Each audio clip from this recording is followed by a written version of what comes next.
আপনারা দেখছেন SR24x7 news.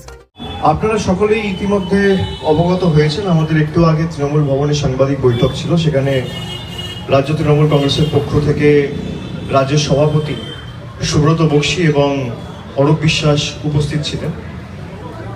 সেখানে আনুষ্ঠানিকভাবে আজকে শোভন চ্যাটার্জি এবং বৈশাখী বন্দ্যোপাধ্যায় দুজনেই তৃণমূলে ফিরে এসছেন। গণতান্ত্রিক দেশ, গণতান্ত্রিক সমাজ, আমি মনে করি গণতন্ত্রে যে কোনো রাজনৈতিক দল কে কোন রাজনৈতিক দল করবে সেটা বেছে নেওয়ার অধিকার সবার রয়েছে।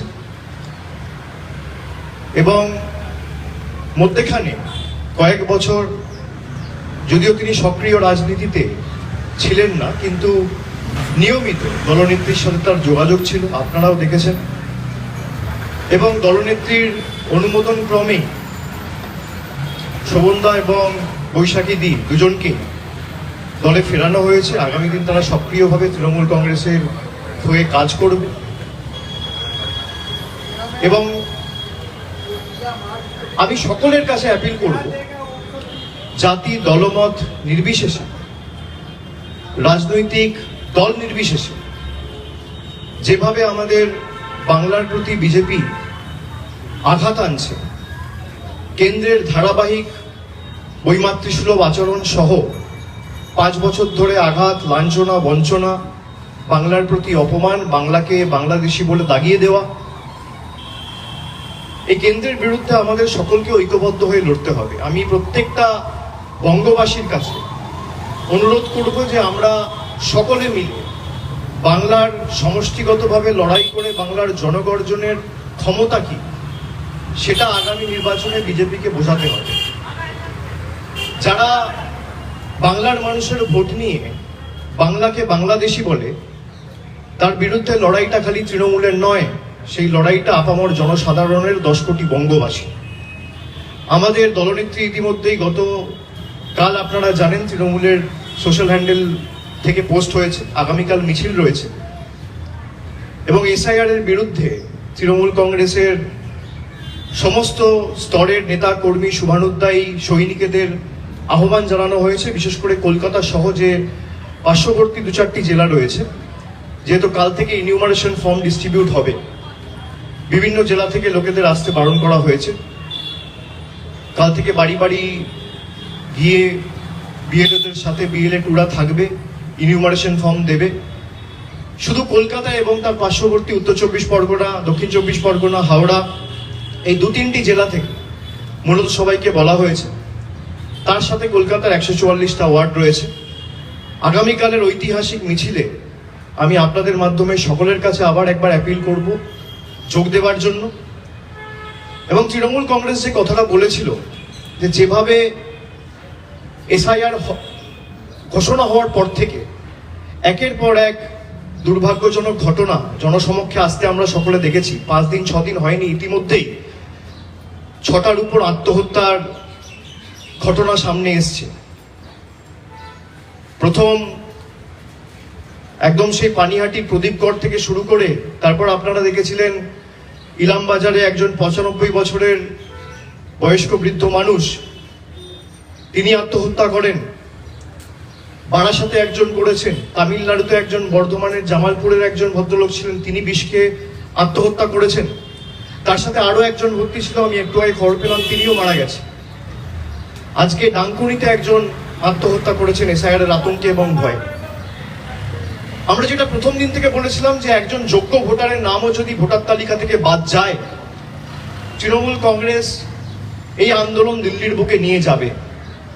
এবং যারা কেন্দ্র সরকারের এবং দিল্লির তল্পিবাহক হয়ে কাজ করে বাংলার মানুষের বিরুদ্ধে আঘাত এনে বাংলাকে ভাতে মারতে চাইছে, বাংলার মানুষের পরিচয় বাংলাদেশি বলে দাগিয়ে দিয়ে তাকে অপমান করতে চাইছে, শুধু বাংলায় কথা বলে বলে বলে তাকে বাংলাদেশি বলতে চাইছে, তাদের বিরুদ্ধে এই লড়াই আগামী দিন আরো তীব্রতর হবে এবং দিল্লিতে গিয়ে পৌঁছাবে। আমি বলেছিলাম যে একটা যোগ্য লোকের নামও যদি বাদ যায় তাহলে তৃণমূল কংগ্রেস আগামী দিন দিল্লি যাবে। ইতিমধ্যেই যে 5 জন 6 জন মারা গেছে, তারা কি যোগ্য না অযোগ্য? বিজেপির বন্ধু এবং ইলেকশন কমিশনের প্রতিনিধিদের প্রতি আমার প্রথম প্রশ্ন, যে আপনারা বলছেন যে 2002-এর ভোটার তালিকায় যাদের নাম রয়েছে তাদের নাম বাদ যাবে না। সোনালী খাতুন, যাকে বাংলাদেশি বলে আখ্যায়িত করে বাংলাদেশে পাঠিয়ে দেওয়া হয়েছে, তার মার নাম রয়েছে 2002-এর তালিকায়, বাবার নাম রয়েছে 2002-এর তালিকায়। মুরারাই বিধানসভার ভোটার তালিকা বা খসড়া তালিকা যদি আপনারা দেখেন, সোনালী খাতুনের মায়ের নামও রয়েছে, বাবার নামও রয়েছে। হাইকোর্ট বলেছে সে ভারতীয়, সুপ্রিম কোর্ট বলেছে সে ভারতীয়, সুপ্রিম কোর্টে বোধহয় মামলা চলছে, হাইকোর্ট বলেছে সে ভারতীয়, তাকে ফিরিয়ে আনতে হবে এবং একটা নির্দিষ্ট সময়সীমা বেঁধে দেওয়া হয়েছিল তাকে ফিরিয়ে আনার জন্য। তারপরও ভারতবর্ষের স্বরাষ্ট্র মন্ত্রক বা বিদেশ মন্ত্রক কোনো উদ্যোগ দেখায়নি বা তৎপরতা দেখায়নি।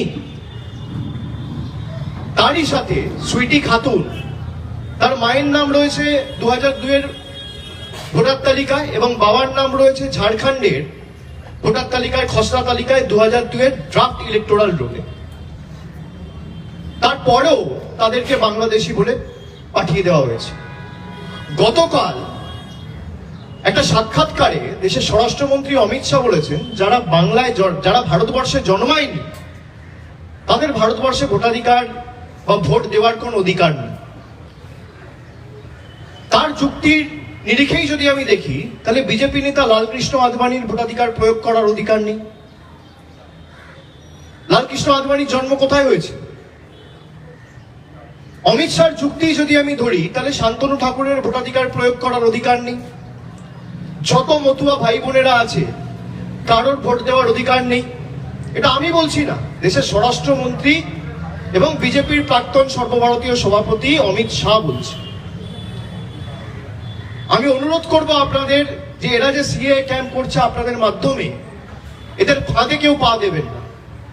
যদি কেউ সিএ ক্যাম্পে গিয়ে অ্যাপিল করেন, আসামের 12 লক্ষ হিন্দু বাঙালির মতো আপনাদের অবস্থা হবে। সবাইকে ডিটেনশন ক্যাম্পে নিয়ে গিয়ে ফেলবে। আর তৃণমূল থাকতে আপনাদের কারোর নাম বাদ যাবে না। কেউ ভয় পাবেন না, কেউ আতঙ্কে থাকবেন না। আমাদের কর্মীরা রাস্তায় নেমেছে, আগামীকাল থেকে বিএলএ-2রা বাড়ি বাড়ি যাবে। প্রত্যেকটা অঞ্চলে, প্রত্যেকটা ওয়ার্ডে একটা করে অ্যাসিস্ট করার জন্য হেল্প ডেস্ক তৈরি করা হচ্ছে, ক্যাম্প তৈরি করা হচ্ছে এবং প্রত্যেকটা বিধানসভায় সুনির্দিষ্ট ওয়ার্ড রুমের ব্যবস্থা থাকবে। এমপিরা দায়িত্বে থাকবে এবং এমএলএরা দায়িত্বে থাকবে। সুতরাং এদের ভয়ে বা আতঙ্কে কেউ পা দেবেন না। যেভাবে ধারাবাহিকভাবে 2021 সালে গোহারা হারার পর বাংলার চিফ সেক্রেটারিকে দিল্লিতে ডাকা থেকে শুরু করে গরিব মানুষের 100 দিনের টাকা বন্ধ করে দেওয়া, মানুষের বাড়ির টাকা বন্ধ করে দেওয়া, রাস্তার টাকা বন্ধ করে দেওয়া, আবাসের টাকা বন্ধ করে দেওয়া, জল জীবন মিশনের টাকা বন্ধ করে দেওয়া, সর্বশিক্ষা মিশনের টাকা বন্ধ করে দেওয়া, আজকের দিনে দাঁড়িয়ে বাংলার বকেয়া পাওনা 2 লক্ষ কোটি টাকা। আমরা এই টাকা ফিরিয়ে আনবো। এটা চেষ্টা করেছিল 100 দিনের গরিব মানুষের টাকা, আটকাতে পারেনি। আগামী দিন দিল্লি তৃণমূল কংগ্রেস যাবে। দেখুন, এখনো এসআইআর শুরু হয়নি, আগামী কাল থেকে শুরু হবে। ইনিউমারেশন ফর্ম এখনো ডিস্ট্রিবিউটই হয়নি। তার আগে 6 জন মারা গেছে 6 দিনে, আপনি দেখুন। এবং সবার প্রায় ভোটার তালিকায় নাম ছিল কারোর 95 বছর বয়স, কারোর 57 বছর বয়স, কারোর 28 বছর বয়স, কারোর 62 বছর বয়স। দিনহাটাও একজন ভদ্রলোক বিষ খেয়ে এখনো হাসপাতালে ভর্তি রয়েছে। আমরা তার সুস্থতা কামনা করি। কিন্তু যেভাবে বাংলার মানুষকে মৃত্যু মুখে ঠেলে দেওয়া হচ্ছে, এই কারণেই আমরা এদেরকে বাংলা বিরোধী বলি, এই কারণেই আমরা এদেরকে জমিদার বলি। আর প্রকৃত যদি আপনাদের অনুপ্রবেশকারী শনাক্তকরণ করে বাইরে পাঠাতে হতো, ডিপোর্ট করাই উদ্দেশ্য থাকতো, তাহলে যে একটা রাজ্য মায়ানমার এবং বাংলাদেশের সাথে বর্ডার শেয়ার করে সেখানে এসআইআর হচ্ছে না কেন? এর প্রশ্ন তো ইলেকশন কমিশনও দিতে পারেনি, বিজেপিও দিতে পারেনি। উত্তরটা কি? বিজেপির প্রশ্ন আপনারা আমাদেরকে করেন, আমরা উত্তর দিই। আমরা যে প্রশ্নগুলো করছি, সংবাদ মাধ্যমের প্রতিনিধিদের তো দায়িত্ব এই প্রশ্নগুলো গিয়ে পাল্টা ইলেকশন কমিশনকে করা।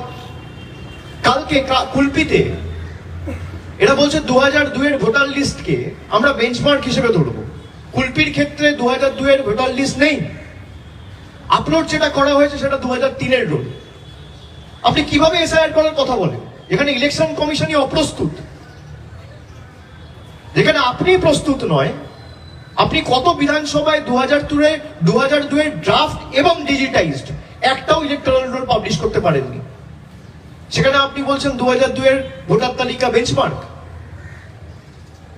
এর জবাব কে দেবে? তৃণমূল কংগ্রেস দেবে না আমাদের সরকার দেবে না ইলেকশন কমিশন দেবে না বিজেপি দেবে? এ দায় কার? ভারতবর্ষের স্বরাষ্ট্রমন্ত্রী ঠিক করবে? হঠাৎ করে ইচ্ছা হলো, রাতারাতি ঘোষণা করে দিলাম আজ থেকে 500 টাকার নোট বন্ধ, 2000 টাকার নোট বন্ধ, 140 কোটি মানুষকে লাইনে দাঁড় করিয়ে দিয়েছে। 10 বছর পরে আবার সেই নভেম্বর মাসে, সেটা হয়েছিল 8ই নভেম্বর, এটা হচ্ছে 4ই নভেম্বর। 10 বছর পরে 400 থেকে 400 পারের নাড়া দিয়েছিল আর 240-এ নেমেছে। নোটবন্দি করে মানুষ এদের 303 থেকে 240-এ নেমেছে, আর এবার ভোটবন্দি করতে চেয়েছে মানুষ এটা 240 থেকে 100-তে নামাবে। আর আমি তো চ্যালেঞ্জ করেছিলাম যেদিনকে এসআইআর এর কথা ঘোষণা করেছিল, পরের দিন সাংবাদিক বৈঠক করে বলেছিলাম যে বিজেপি আমার চ্যালেঞ্জ অ্যাকসেপ্ট করুক। আজকে 5 দিন হয়ে গেল, তো 120 ঘন্টা পার, বিজেপি অ্যাকসেপ্ট করছে না কেন? তারা তো বলছে যে অনুপ্রবেশকারী চলে গেলে তৃণমূল নাকি হেরে যাবে। তাই যদি হয় তাহলে আমার চ্যালেঞ্জ অ্যাকসেপ্ট করুক যে এসআইআর হওয়ার পরেও তৃণমূলের ভোটের শতাংশ বাড়বে আর আসনের সংখ্যা বাড়বে। আর যদি না বাড়ে আপনারা যা শাস্তি দেবেন আমি মাথা পেতে নেবো। আর যদি বাড়ে তাহলে আমি কোনো শাস্তি দেবো না। কান ধরে বাংলার 10 কোটি মানুষের কাছে ক্ষমা চেয়ে বাংলার যে 2 লক্ষ কোটি টাকা আপনারা আটকে রেখেছেন সেটা 1 সপ্তাহের মধ্যে আপনাদের ছাড়তে হবে। চ্যালেঞ্জ অ্যাকসেপ্ট করুন, কত ধানে কত চাল বোঝা যাবে। এইটুকুই আমার বলার ছিল। তো আজকে আপনারা সবাই ছিলেন এই জয়নিং প্রক্রিয়ায়। আমি শোভনদা সহ বৈশাখী বন্দ্যোপাধ্যায়, তাদের দুজনকেই আমি শুভেচ্ছা জানাচ্ছি। তৃণমূল কংগ্রেসের কর্মী হিসেবে, সৈনিক হিসেবে তারা কাজ করবে এবং আগামী দিন দল এবং মমতা বন্দ্যোপাধ্যায়ের হাত তারা শক্তিশালী করবে, আমার এই আশাই রইল। পার্টি তো এফআইআর করতে পারে না, একটা আইনি প্রক্রিয়া রয়েছে।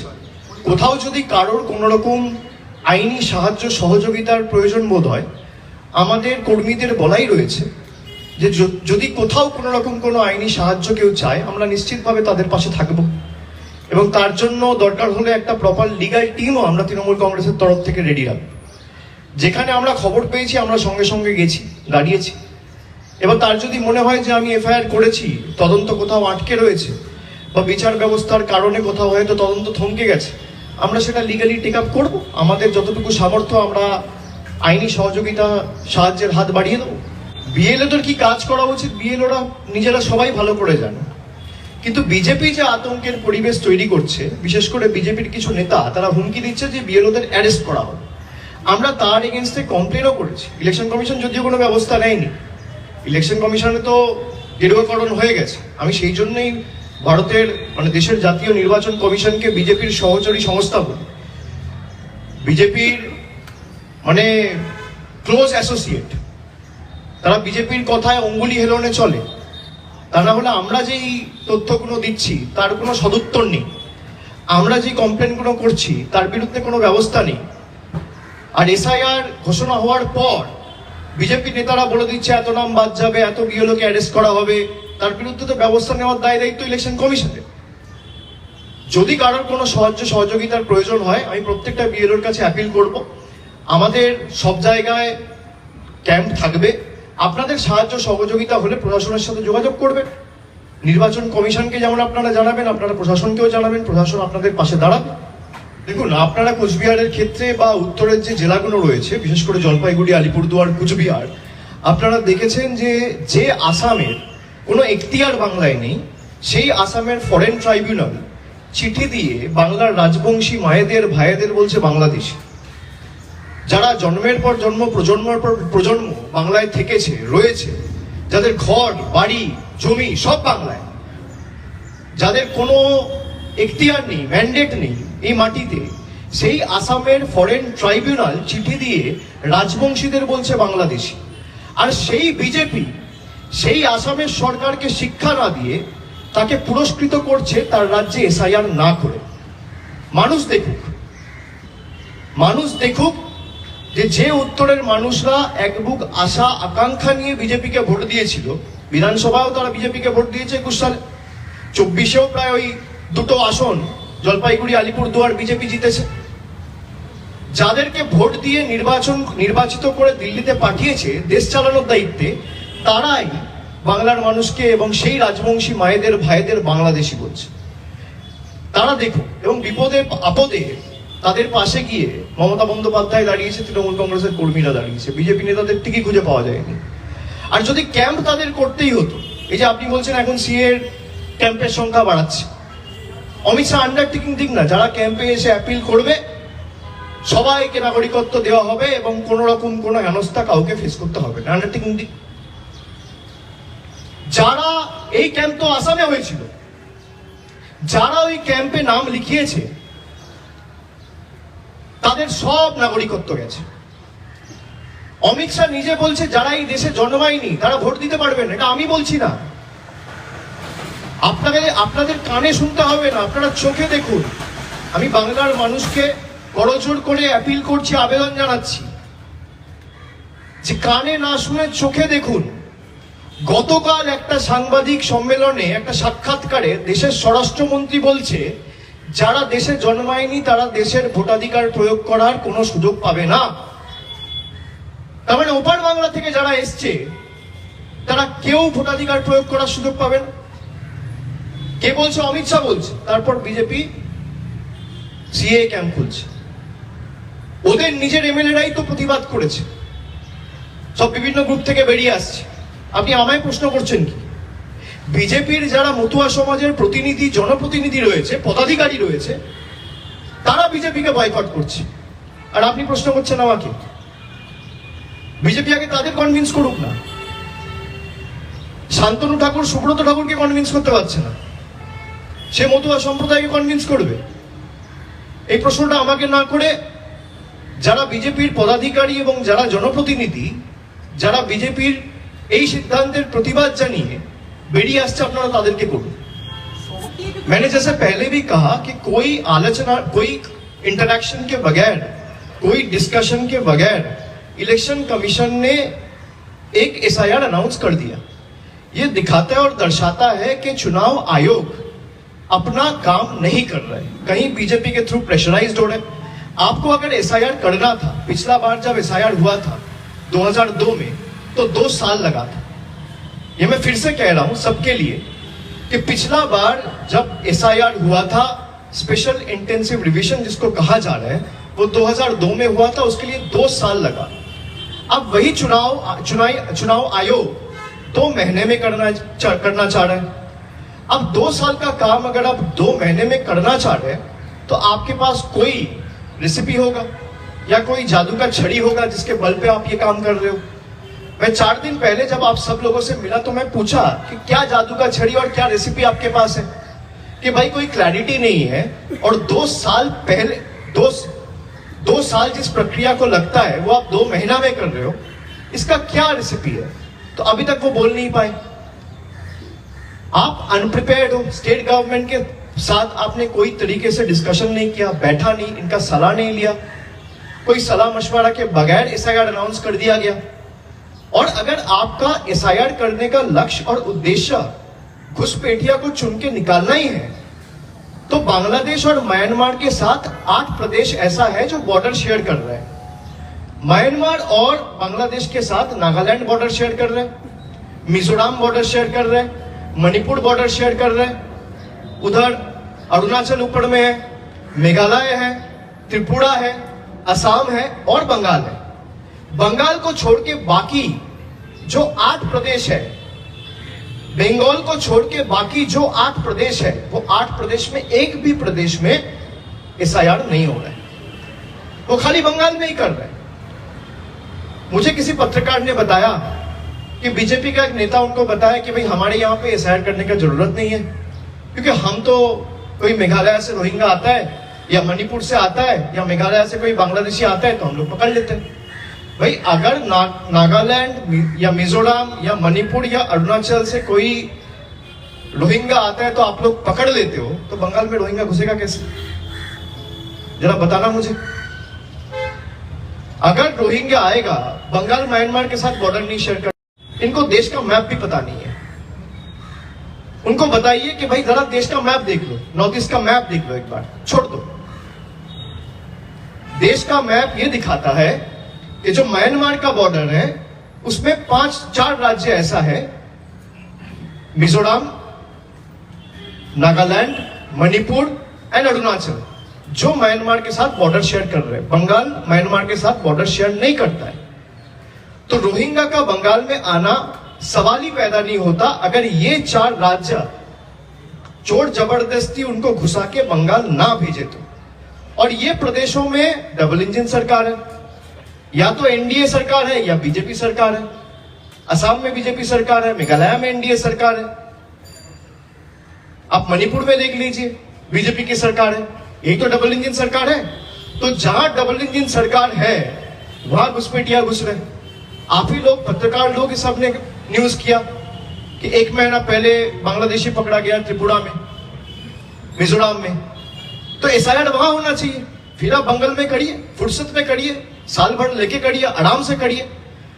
जहां पे 3 महीना 4 महीना में चुनाव घोषणा होने जा रहे हैं और 6 महीना में चुनाव कंप्लीट हो जाएगा, आपको पता है, वहां आप 2 महीने में जोर जबरदस्ती बंगाल के लोगों को ह्यूमिलिएट करने के लिए और डराने के लिए, धमकाने के लिए, झुकाने के लिए आप एसआईआर कर रहे हो। भाई ये देश आपका पिताजी का जागीर नहीं है कि जब मन करे 130 करोड़ लोग को 500 रुपया लेके लाइन में खड़ा करवा दे, जब कहे बोल दे आधार वैलिड है, जब कहे बोल दे इनवैलिड है, कभी बोल दे भाई इलेक्शन आईडी वैलिड है, कभी बोल दे इनवैलिड है।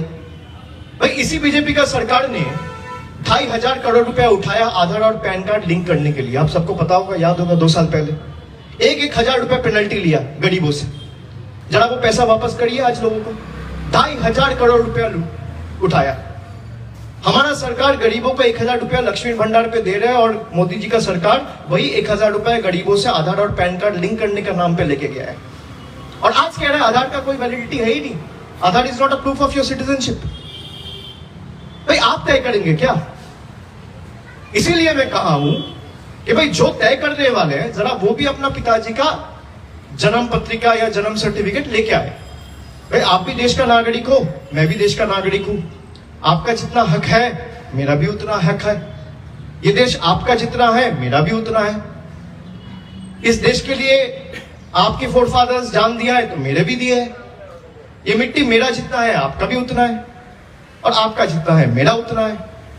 तो आप अगर हमारे लोगों पिताजी का 2002 का लिस्ट मांग रहे हैं, एनआरसी के लिए जमीन का जायदाद का कागज मांग रहे हैं, पहले का बर्थ सर्टिफिकेट मांग रहे हैं, तो आपके पास भी होना चाहिए। आप लेके आइए, हम भी दिखा देंगे। भाई एक हाथ कागज दिखाइए, एक हाथ कागज लीजिए, सीधा है। I will have to discuss this politically, but I think it's a fair decision because the way people have been suffering and the way people have been inflicted with terror in the last 6-7 days, especially from the time SIR has been announced, we have lost 6 precious lives. And who is responsible for their death? It is only the election commission. So election commission are the ones who should be held responsible because the chief election commissioner has blood on his hands. He has announced an SIR without consulting with his respective counterparts and without any proper discussion and deliberation with the respective state governments, just because BJP has ordered him to do so. সেটা তো discussion করে ঠিক হবে, internally পার্টির একটা বৈঠক হবে, দলনেত্রী থাকবে, সেখানে ওয়ার্কিং কমিটি থাকবে, সবাই মিলে আলোচনা করে সেটা ঠিক হবে যে কিভাবে তাদেরকে কাজে লাগানো যেতে পারে। সঙ্গে সঙ্গে তো আমি একদিনে সবকিছু বলতে পারবো না। দলের একটা কাঠামো রয়েছে, পরিকাঠামো রয়েছে, সেখানে আলোচনা করে সবকিছু সিদ্ধান্ত নেওয়া হয়। It's not about necessity. Like I said, everyone has got the right to choose his or her, favorite political party or the party he wants to work for. It is incumbent on the leadership of the party to either decide whether I'll accept the proposal of letting him work for our party or not. So in our case, Shobhan Chatterjee has pretty much been with the party leadership and has been in touch with the chairperson from the last 5-7 years. However, he has been missing in action, especially with regard to active politics on ground. He has come back today and the party chairperson has accepted his proposal and he will be engaged in some capacity where he'll also be able to contribute to the best of his abilities in the grassroots organization and making the organization stronger in the days to come.